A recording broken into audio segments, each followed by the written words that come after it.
Otep à tous, bien-aimés frères et sœurs. Je suis essoufflé, je suis estomaqué, je suis dépassé parce que j'ai entendu de la bouche, plutôt de la gueule de Joseph Kabila, qui a dirigé ce pays pendant 18 ans. Je dis, c'est pas la méchanceté, il n'est pas méchant, non, c'est pas la méchanceté, il est sorcier. C'est un sorcier, c'est un vaurien. C'est le discours le plus creux que je n'ai jamais entendu de ma vie, d'un président, ou plutôt d'un ancien président d'un État. Je dis bien, c'est le discours le plus creux. C'est-à-dire que tu regardes, tu dis, mais il a dit quoi? J'ai perdu mon temps à l'écouter. J'ai perdu le temps. Les amis, Monsieur Kabila a parlé pendant, je sais pas, 30, 40 minutes.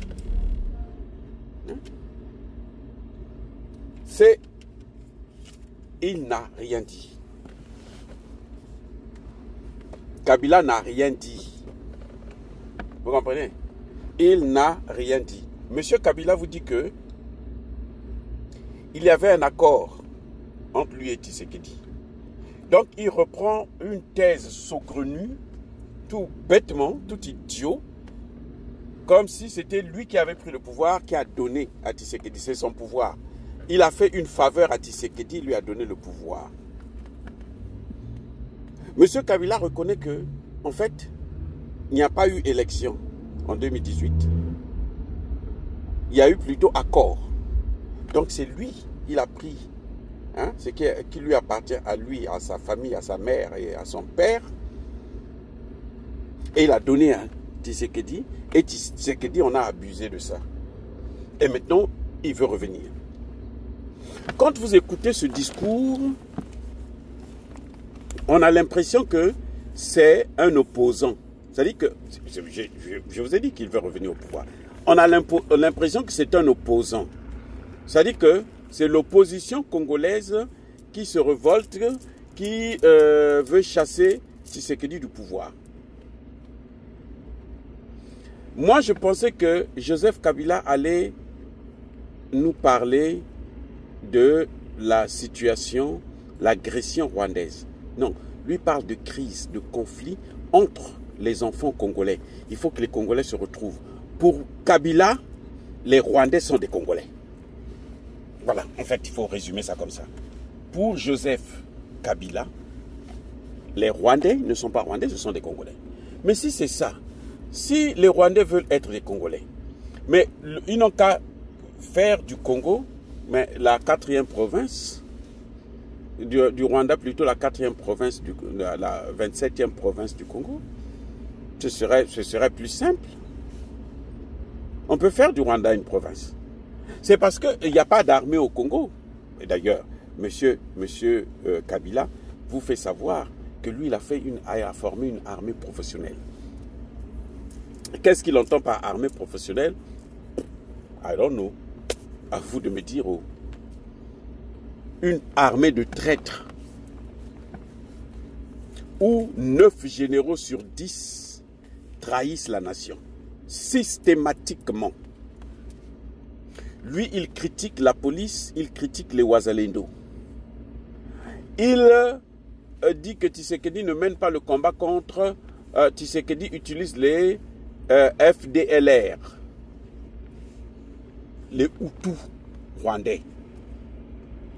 Et il s'est arrangé à ne pas prononcer le mot Rwanda. Pour lui, le Congo, c'est une affaire dans le nord Kivu, là, le sud Kivu, là.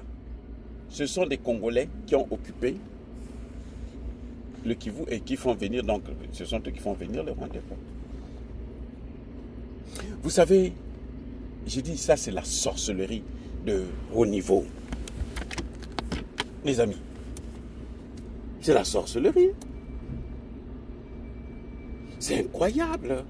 C'est que quand vous l'écoutez, vous avez, ça fait pitié. ça fait pitié. Vous avez pitié du Congo, vous avez pitié de vous-même, vous avez pitié de l'Afrique. 18 ans au pouvoir, M. Kabila n'est même pas capable de vous tenir un discours d'un chef d'État, d'un ancien chef d'État qui veut réconcilier le peuple. C'est normal. Lui, il veut réconcilier les Congolais avec les Rwandais. C'est-à-dire qu'il veut faire que les Rwandais puissent appartenir. Mais si c'est ça, mais qu'on proclame le Rwanda, Kabila, Kagame et Kabila n'ont qu'à demander aux Congolais d'être la 26e province. Oui. C'est incroyable, incroyable. Les amis, Kabila, il nous présente un programme de l'opposition en 12 points. C'est-à-dire que si c'était une intervention, vous savez, vous sentez qu'il n'est pas parti à l'école. Écoutez-moi, je vais vous dire une chose. Tu ne peux pas prendre 12 là, divisé par 2, ça fait combien? Ça fait 6. C'est pas vrai? 12 divisé par 2, ça fait 6. Et 6 divisé par 2, ça fait combien? Ça fait 3. 3, c'est le maximum pour un programme. C'est-à-dire que quand vous faites une dissertation, il n'y a pas 4, 5 parties.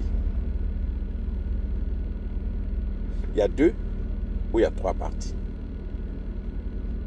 Parce que quand vous avez 12 points comme ça, si ce n'était pas un programme de gouvernement, ça c'est d'abord sur la forme. Hein. C'est lui. Quand les Congolais là, quand vous soutenez les illettrés là, c'est ça que vous obteniez. Vous allez obtenir tout le temps. Vous avez, si ce n'est pas un programme de gouvernement, si c'est une intervention, monsieur devrait diviser ça en 6 parties. Et diviser ça encore en 3 par 2 pour que ça fasse 3 parties.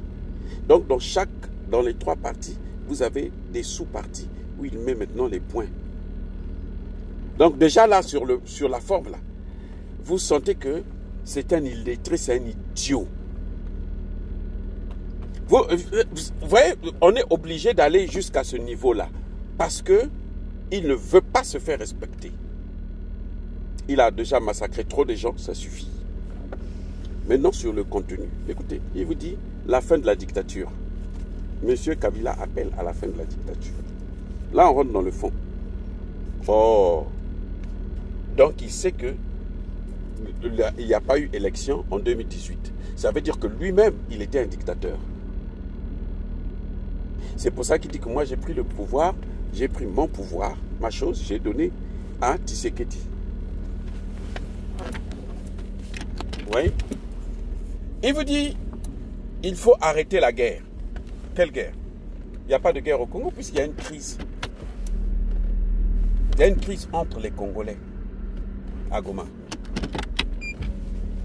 Il n'y a pas de guerre, il n'y a pas d'agression. Et ça, il a raison parce que le Congo ne réagit pas. Le Congo n'a jamais attaqué le Rwanda. Le Congo n'a jamais riposté au Rwanda, contre le Rwanda. Le jour qu'il y aura la guerre, c'est lorsque le Congo va attaquer le Rwanda. Là, il y aura la guerre. Mais pour l'instant, il n'y a pas de guerre. C'est le Rwanda qui agresse le Congo. Les Wazalendo essaient de se défendre tant mieux que mal. Vous voyez les gars, comment ce monsieur est bête. Il est en train de se dévoiler. Il vous dit, il faut restaurer la démocratie. Mais quand il dit il faut la fin de la dictature, c'est quoi? C'est pas la restauration de la démocratie. Le contraire de la dictature, c'est quoi? C'est pas la démocratie. Il a déjà dit il faut la fin de la démocratie, non? S'il faut la fin de la démocratie, donc il faut quoi? Il faut restaurer. S'il faut plutôt la fin de la dictature, donc il faut quoi? Il faut restaurer la démocratie. Il faut installer la démocratie s'il n'y en a jamais eu. S'il dit il faut la restaurer, c'est que il y avait la démocratie, maintenant il n'y en a plus, donc il faut la remettre. Mais c'est la fin de la dictature. Donc là, vous voyez, c'est pour ça que j'ai dit, s'il avait divisé ça en 3 parties, il allait retrouver ces parties-là facilement.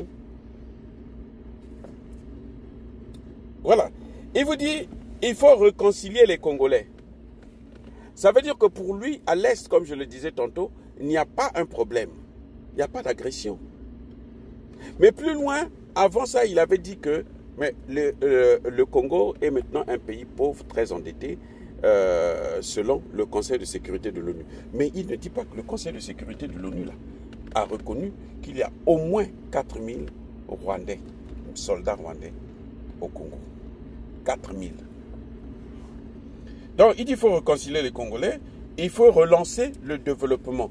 Et lui, il avait relancé quel développement? Le Congo, quand lui partait là, le Congo était développé. Le Congo, lui, il était riche. Il partait, lui, il était riche. Il est maintenant multimilliardaire. Et ça dit que le plus important, je pense que Tshisekedi, il faut qu'il nous fasse la lumière sur comment Kabila s'est enrichi. Comment il a fait pour avoir tout cet argent. Il faudrait que la justice puisse le dire. Et il faut relancer le dialogue.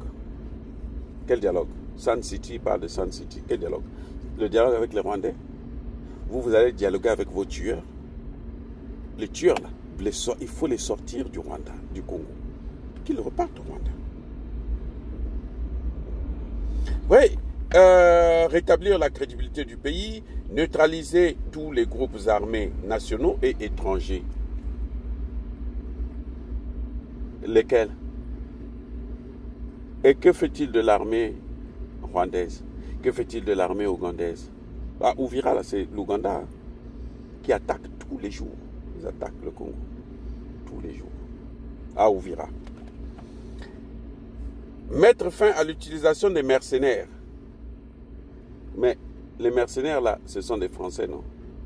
Ça, je suis tout à fait d'accord. Retrait sans délai de toutes les troupes étrangères. C'est mettre fin à comment neutraliser tous les groupes armés nationaux et étrangers et retrait sans délai de tous les groupes étrangers. Est-ce qu'il y a une différence? Hein? Bien aimé, est-ce qu'il y a une différence là?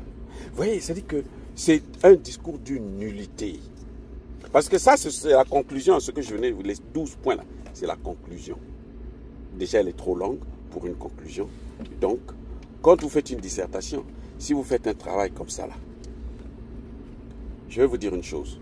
Un professeur bien formé, quand il vous donne une dissertation, pour ceux qui vont encore à l'école là, nous on a fini, on a déjà tout dépassé toutes ces étapes. Pour vous qui allez encore à l'école, quand on vous donne une dissertation à faire, arrangez-vous à mettre au maximum 3 parties.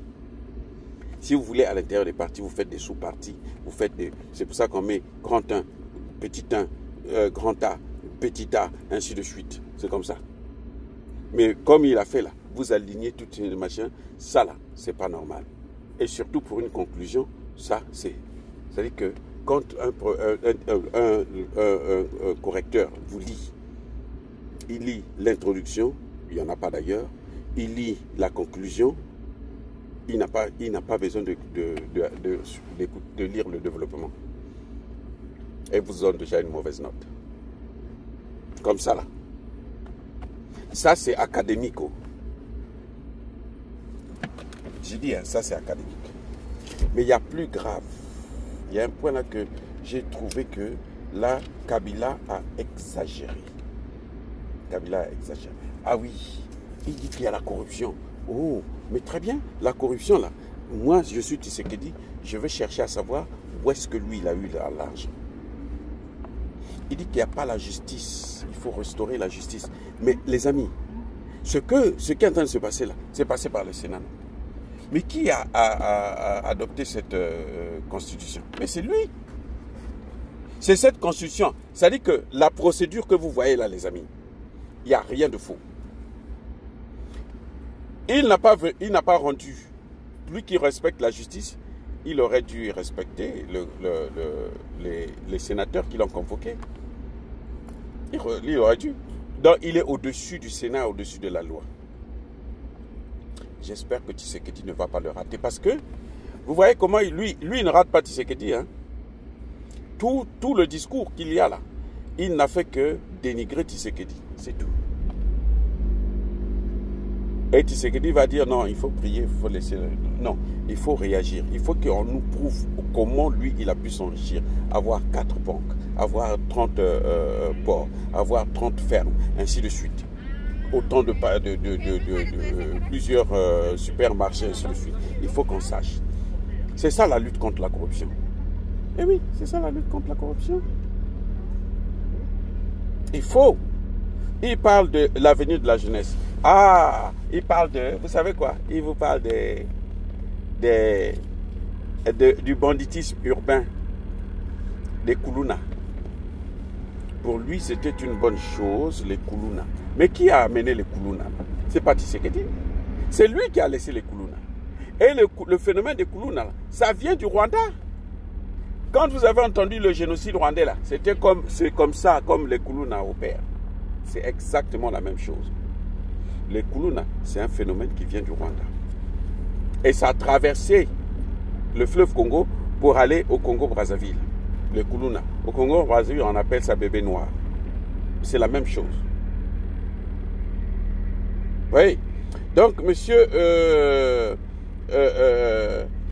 lui, il dit que c'est Tshisekedi qui est à l'origine des conflits dans la sous-région. Oh là là, c'est méchant. C'est méchant.